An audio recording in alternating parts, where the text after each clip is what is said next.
So here we have yet another amazing Japanese import from the Godzilla and other kaiju collection that I've just bought in.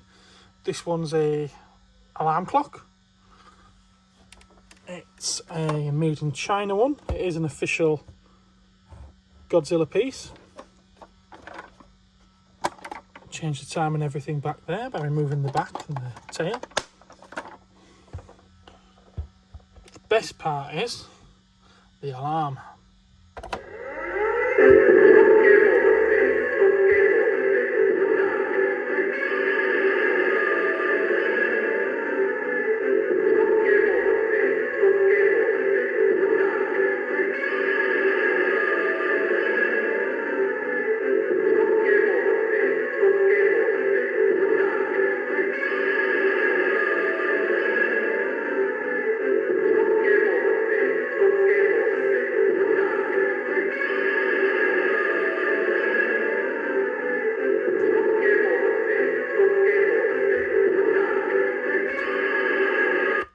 So I don't know how long that goes on for, but I'm sure you don't want to be listening to it all day.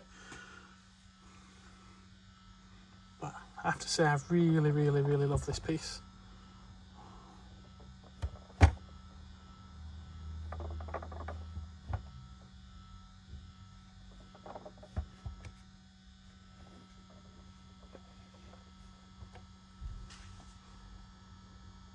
This will be going for sale soon, so you'll find it shortly at cosmictoys.co.uk.